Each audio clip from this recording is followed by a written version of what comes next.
All right. Well, hello, everybody, and welcome to Replace Your Income with Kevin and Steve. How are you doing today, Kev? I am wearing a purple shirt. Well, then you're doing really well. Yeah, doing really well. Happens to be my wife's favorite color. I'd also like to point out, those of you at home cannot see this, but I'd just like to acknowledge there is like a lilac, like a purplish flower on my shoe as well. So really, I've got purple shirt and purple on the shoes. And so, yeah, how bad can I be doing? You know what I mean?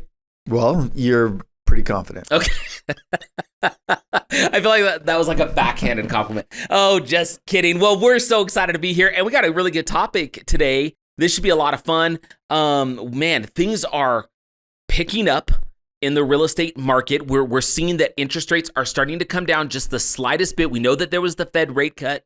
We're going to start to see, I think, more and more of that reflected.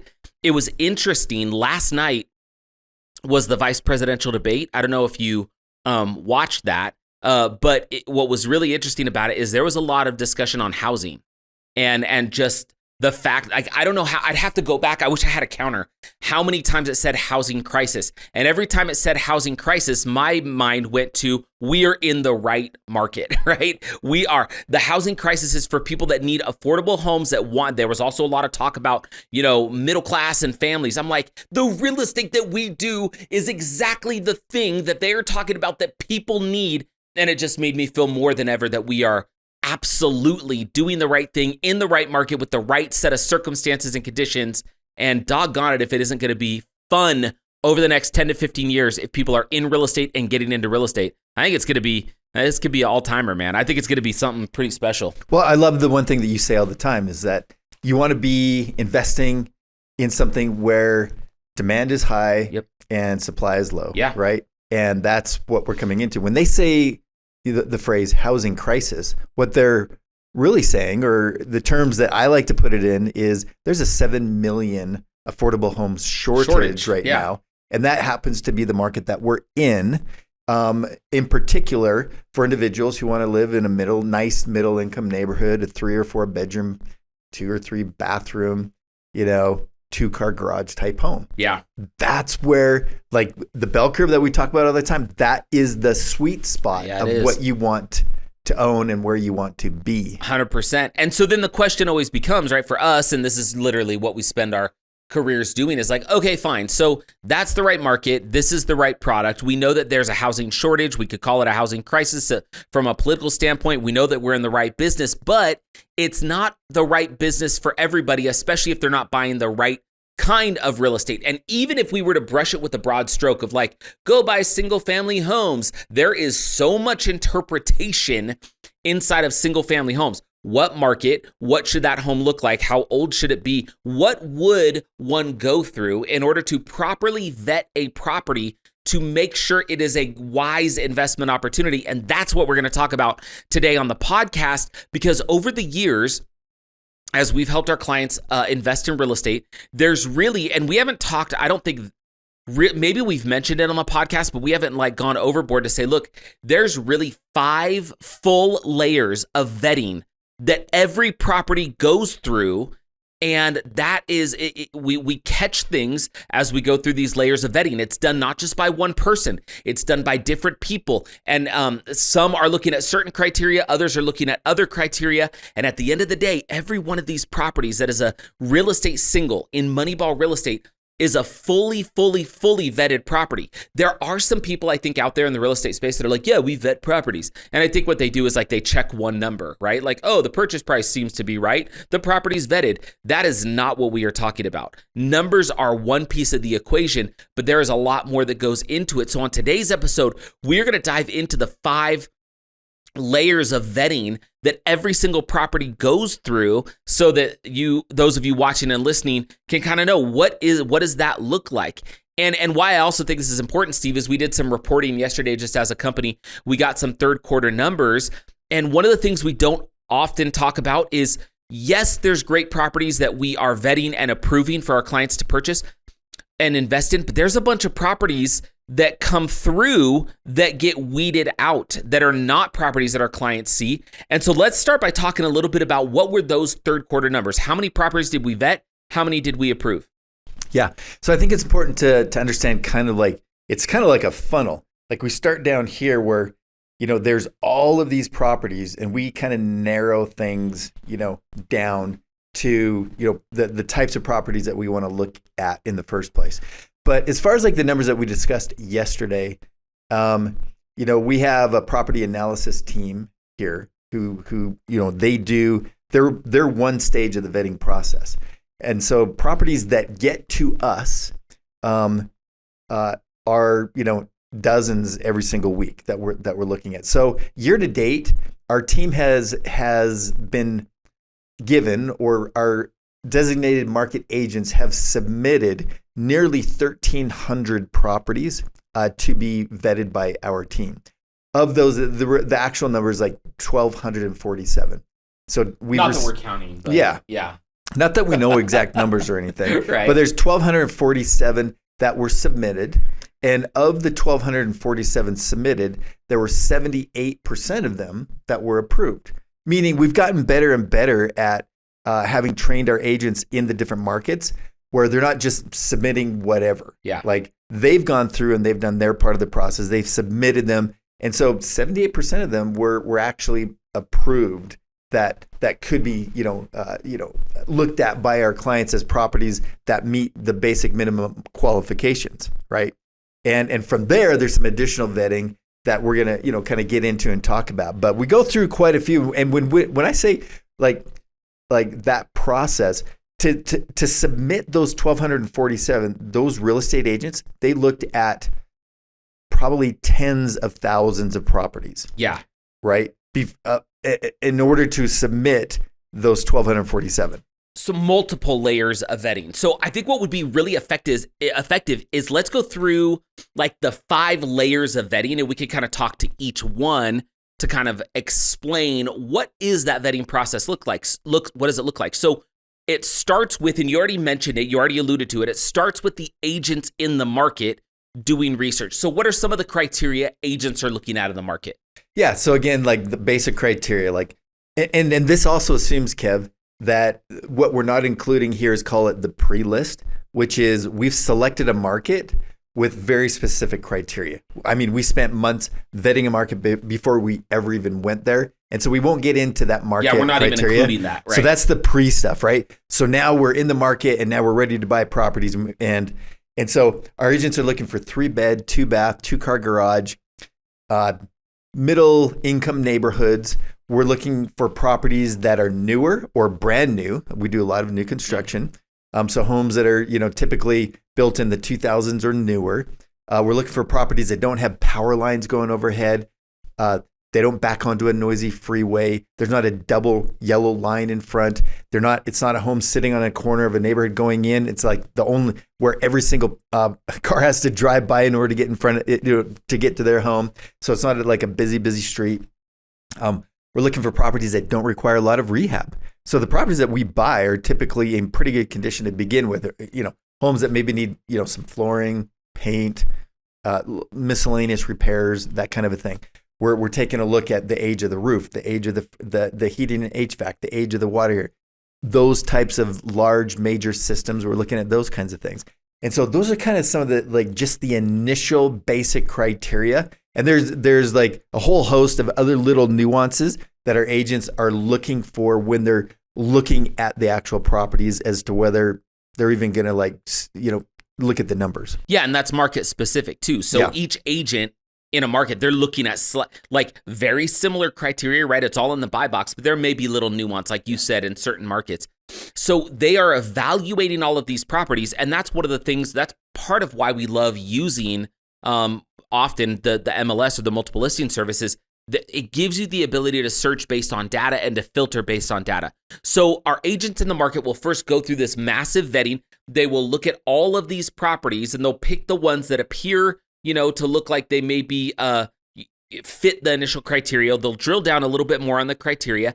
And at some point, they're taking that property and they are then submitting it to our team here at DFY to create the property analysis. So let's talk a little bit about that process. So on the property analysis side of things, our team, they receive like the basic inputs, right? So we have like an input form that the agents, they fill out, they send it over to us. and we do further research. We're looking at the listing itself. We're looking at like crime rates and all the different things that's listed there.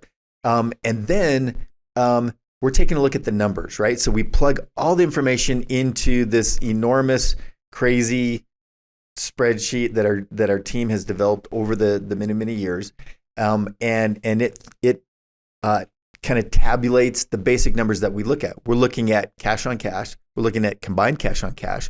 We're looking at principal pay down, the depreciation expense.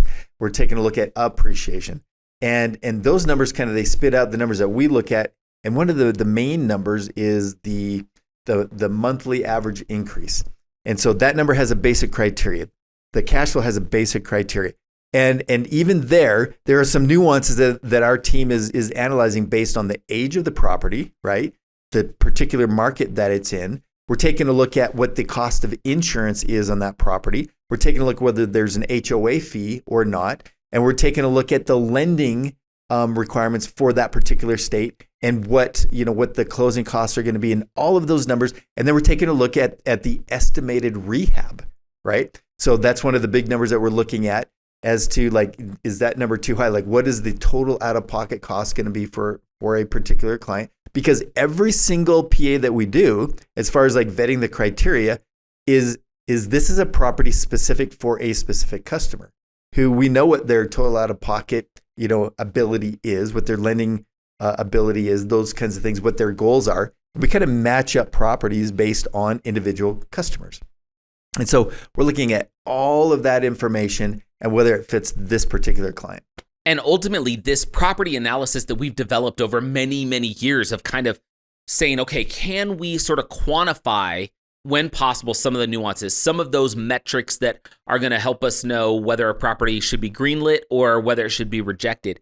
And so the agents are doing all this vetting in the market. We're taking all of that information. They're honing it into a few properties or however many on a daily basis that are coming to the team. The team here is going through and doing the full property analysis, putting all the inputs in, putting all the numbers in, and ultimately we let the math and the data tell us whether or not that's going to be a purchase-worthy property. Right. And now, and I love that we are data-driven, but here's the other boots on the ground part of this whole like vetting process is that it's not just the data, because real estate is so nuanced. And this is why it's absolutely critical. And this is why buying real estate at a distance is so difficult unless you have a trusted team member who is there, not only understand our criteria, but then we have to reverse it. And so they're trusting our criteria. And now we get to trust their having grown up in an area or having done like hundreds of deals in a particular area to know the different things like this property, where it's at, not just like generic crime statistics, but it's like, yeah, I know this neighborhood because I've lived here for 15 years kind of a thing, right? I know what things sell for. I know what rents are because like I'm here and I know it. And this type of property, like the layout of the property and the neighborhood it's like many times there's a beautiful home in a beautiful neighborhood. And then literally like 2 blocks away, there's like, I don't know, some industrial center that is spewing out black smoke or a particular area that, has some undesirable thing that is going to affect the resale value of the property 5 years down the road. So we get very nuanced with the local boots on the ground, and that's a massive part of the vetting process, right? And that's part of this initial vetting stage is that, the agent is providing that that nuance and that knowledge that can't be calculated from a an AI-driven methodology. Yeah.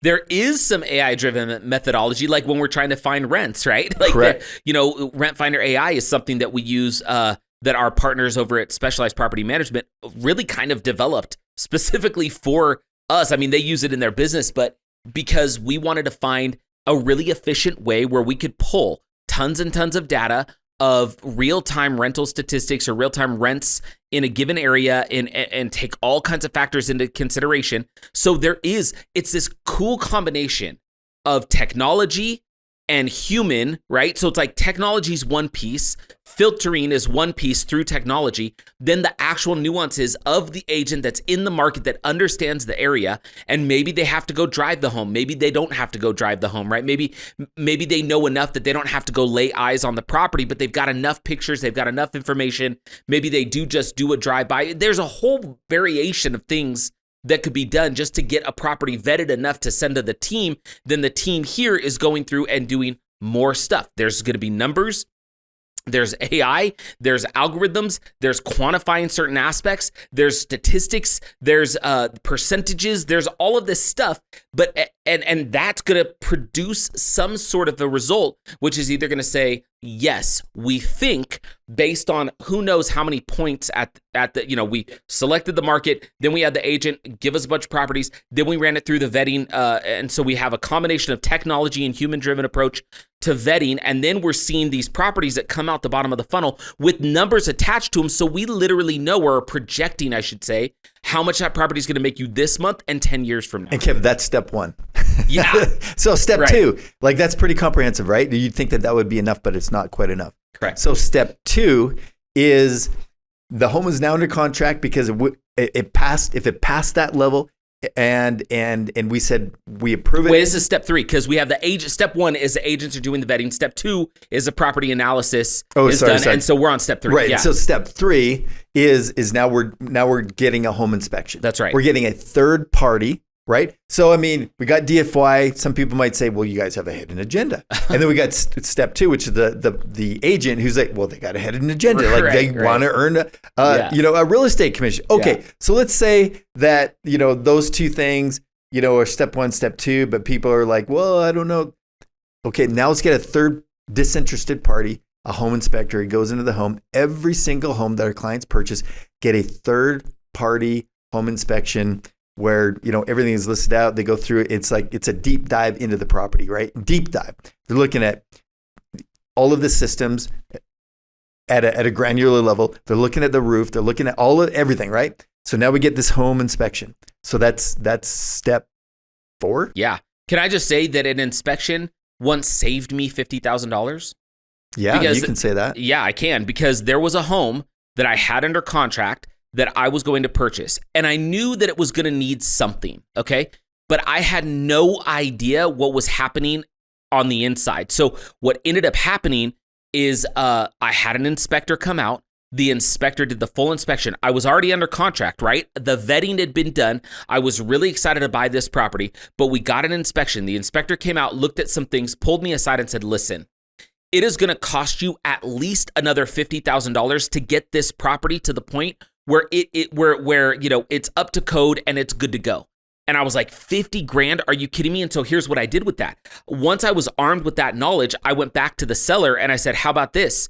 I'll meet you halfway. You knock the price down another 25. I'm willing to contribute 25 because now I'm going to get the work done. So we'll meet halfway. And guess what happened? They said, nope, we don't accept your offer. So I didn't buy that home. I ended up getting something that turned out way better. But had it not been for that inspection, it could have cost me $50,000 surprising dollars that I didn't know were going to be needed for this particular property. Yep, absolutely.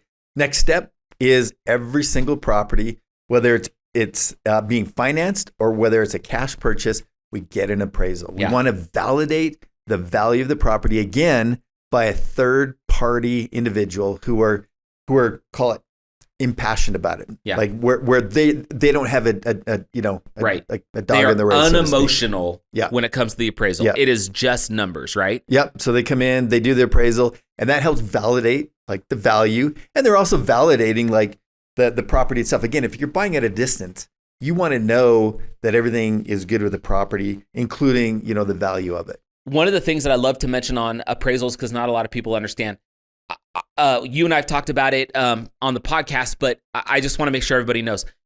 An appraisal is not the same as the value of a home, right? An appraisal is nothing more than a third-party data and number-driven validation that the property is worth at least what it is supposed to be purchased for. Now, sometimes appraisals come in a little high. Sometimes they come in a little bit low based on that purchase price. But just to make sure everybody understands, a property's real value is what somebody's willing to pay for it. An appraisal, the lender is just trying to justify the value of this home in the event that, they're vetting you as a borrower and they're making sure you're good credit risk. But in the event that their vetting is not good enough and something happens in your life and you're no longer a good credit risk, they want to make sure that when they foreclose on the property, they're not going to lose any money, right? That's really what an appraisal is for. Yeah. The other thing, though, an appraisal does is that it gives you more negotiating power, right? Definitely. So just like the home inspection, if you find some things, you can negotiate with the seller at that point to have them fix them or to reduce the price of the home. It's the same thing with appraisal. If the appraisal comes in low, there's an opportunity to kind of renegotiate some things with the seller. So it's an important tool in the overall purchase process, but it's also a validating tool. So another story. So the home that I got the inspection on that I didn't end up purchasing, that was going to be a primary residence. Okay. So it was I really loved it. I got the inspection, realized it was going to be $50,000, went back to the seller, said, hey, you come 25, I'll come 25. They said no. So that had us looking for another home. The next home that we found, which is the one we live in today, we were really excited about. And we had the inspector come out. The inspector saw no red flags. So we were under contract, the due diligence period. We were in the middle of the due diligence period. We get the appraisal. The appraisal came in $10,000 below what the contract purchase price was. So again, I had my agent go to the seller and say, here's what the appraisal came in on. What was awesome for me is that seller was leaving the country. And so they said, no problem, we'll discount the purchase price by $10,000. We'll meet the appraisal. So for me, in that scenario, not only did the inspection save me a bunch of money, but the appraisal saved me some money as well, just in that scenario. But I'm just saying that only to say there's validation, there's validity to the idea of the inspection and the appraisal. And that's after all of the initial market vetting has been done and the property analysis has been done. And now you get an inspection and now you get an appraisal. And that's going to take you all the way up to the closing on an investment property. And then there's still, even after that, really, I guess. There's one more step. Yeah. Well, there's one more step that we take in our whole process, which is the final kind of vetting step, which is our property management company. They actually come in during due diligence. Yeah, that's right. Right? During due diligence, they walk the home and they provide an estimate on what needs to be done to get the home in rent-ready condition. Now, they're taking the home inspection and then they're taking their visual inspection and they're marrying those two pieces of information and helping the buyer understand this is what it's going to take to get this home in rent-ready condition, which is massive because up front, the agent, one of the things that they're submitting is what their estimate is to get the home in rent-ready condition. And that's a non-in-home inspection based on photos, based on exterior and interior photos, that kind of a thing. And so it's a good guesstimate and also based on age and also based on conversations with the seller and the seller's agent and that kind of a thing. But then when the property management company gets in, they're doing like an actual like visual inspection and marrying both the inspection report along with their visual inspection, which is huge because that then validates and we can update the property analysis. That's right. Right? Which catches things like before, like if there's something massive that the property management company like finds, during that due diligence part of the process, it's another two things. It's validation and it's an update and it's a negotiating opportunity, right? So that's one of the huge things that we do that is such a powerful component to our overall process of layers of vetting a property prior to now owning it. And there's no going back. That's right. So 5 layers of vetting. So the agents are doing their initial due diligence and research using all of the criteria. And we could say, the forward is that we've selected a market, right? We've gone through all the data-driven research and all of the quantitative and qualitative research to discover which market we should be in. So that's kind of like the forward. That's the pre-header. And then now you've got the agents in the market doing the vetting of the property on the MLS, looking at all this criteria. If they need to do some additional vetting of that property before they submit it to our team, they can. They submit it to our team. That's layer 2. We're going through the full property analysis, working up all the numbers, green lighting the property or rejecting the property. Then the third level is the inspection, having somebody come in, a third-party inspector, tell you whether or not there's something major that's going on so you can make sure that you're getting a good purchase. The fourth layer is the appraisal, the actual appraiser coming out. Now another unemotional third party sort of validating at least what the purchase price needs to be on the home. And then also the property managers going in, doing a visual and doing additional inspections or taking a look, doing additional research to make sure that the property is going to be rentable and we know exactly what's going to go into rehab. And then that leads you all the way through. Now you've closed on the property, you own the property, and that should be a pretty good indicator as to whether or not that is a good purchase-worthy property. And I'll tell you, nothing is perfect in real estate. You can only do so much. There's only so much research, so much vetting that you can do. I think our process is pretty exhaustive, but real estate is real estate. There still could be unpredictability, but I always like to say that systems increase predictability.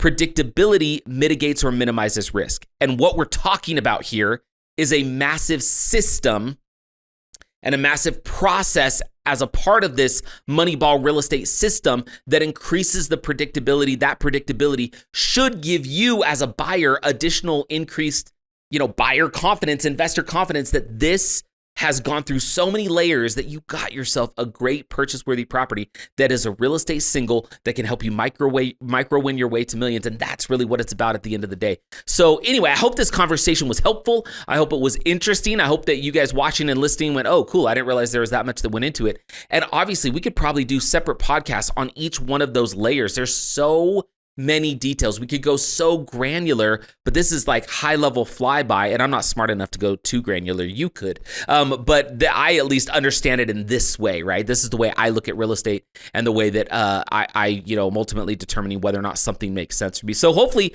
that was helpful. Any last words as we wrap the episode? Yeah, I'm just going to say, and this is something that has been developed over the course of many, many years, right? We're going 16, 17 years now. It's funny, Kip, I did a search on YouTube and I found a video from literally 15 years ago when all of my hair was still brown. And I'm doing this video and I'm looking at that, and now I look at myself, in the mirror, and it's like everything is white. And I just think to myself, it's like, that's one of the cool things about like the fact that we've stuck with this long enough. Yeah.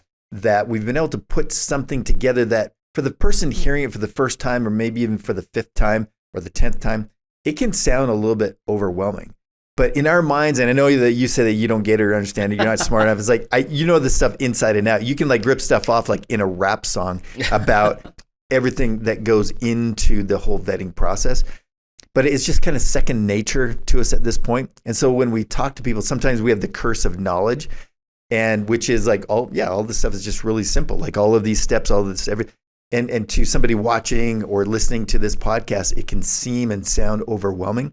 And that's the beauty of working with a team and having the experience and the systems, the processes, the people, and everything in one place where you can just come and know that all of these things are being taken care of. Like it's pretty mind numbing, to probably hear some of this, but it's also very powerful and empowering to somebody wanting to build a 10 property portfolio and know that every property has gone through this process. You know what? I love that. Let me just back out of the parking spot real quick and take you on a quick little drive. And it's this. For you watching, listening, it's as simple as get a game plan if you're starting, right? Or if you're in the middle of your portfolio growth, or you're micro winning your way to millions, revise your game plan, get a game plan update, see a property that's fully vetted, decide to put it under contract or not, and then close. That's it. That's their job. That's what's so cool, right? Your job. That's why we say stuff like, we do 95+% of the work, you keep 100% of the financial benefits, because that's the reality. So this entire episode could be negated by the idea of, you get a game plan, you see a property that's a good fit for you, you say yay or nay, you close on the property, you start to generate money and income and wealth from that property in perpetuity. And that's as simple. I love that we've tried to make real estate investing as simple as possible for hardworking successful people that know they want all the benefits of real estate, but just don't have the time, effort, expertise required to go do it themselves. We try to be the ultimate easy button. I say all the time that not everybody wants to be a real estate investor because it requires all this knowledge that I'm just talking about. Yeah. But everybody wants to own investment real estate. Yeah, that's true. And that's the name of the game. That's what we're facilitating, Kev. And like that's what we're good at. And it's fun to be able to have this type of a conversation, kind of just like shooting from the hip. It's like this morning, it's like, hey, what do we want to talk about on the podcast today? It's like, let's do this thing. Yeah. And then we can talk about it ad nauseum. No prep. Yeah. And it's just kind of second nature to us. Yeah. And to our clients. So thanks for simplifying it for our clients, where it's like, here's your part, like after like overwhelming you with all of this like nonsense. That it's really is that simple. We hope that the podcast and podcasts like this are nothing more than giving you a little bit more ease of mind when you decide to make a decision to move forward. That's what this is for. You don't need to know everything we shared, but you need to know it's there so that it can make it that much easier for you to say, yes, I'm willing to change my life one property at a time. So, all right, everybody, thank you so much for joining us on the Replace Your Income podcast. We'll see you real soon. Have a good one.